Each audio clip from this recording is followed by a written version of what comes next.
Perché alla fine avete deciso di rivolgervi al TAR?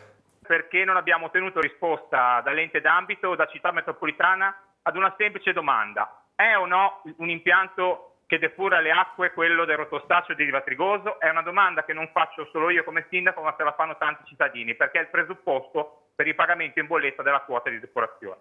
La notizia del vostro ricorso è stata commentata naturalmente anche sui social e qualcuno parla anche di cifre elevate in bolletta che riguarda proprio la depurazione. Pesa anche per un buon 30% la quota di depurazione in alcuni casi, e quindi fate un po' il conto in questi anni quanto i cittadini hanno pagato. Vogliamo sapere se è stato giusto o meno, perché nel caso non fosse giusto c'è anche la possibilità da parte loro di chiedere un eventuale rimborso. Quante persone si sono lamentate, si sono rivolte a voi?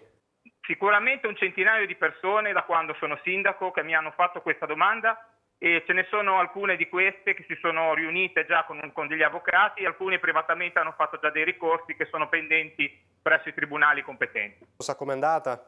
So che è in corso il giudizio da parte del tribunale, già il primo grado si è espresso, comunque stanno andando avanti e aspettano gli esiti. Loro logicamente l'hanno fatto da privati, quindi chiedono già il rimborso, in quanto il contratto è un contratto tra il cittadino e in questo caso il gestore dell'acqua, Iren oppure la SAP.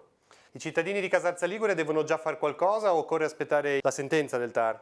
Io intanto aspetterei, perché poi questo documento, una volta che mi sarà dato, lo renderò pubblico, e poi sulla base di quello che all'interno c'è scritto ognuno potrà fare i suoi passi anche attraverso dei tecnici competenti di parte che possano verificare quanto sostenuto da Città Metropolitana. C'è un'attesa di quanto tempo, quanto prevedete possa arrivare?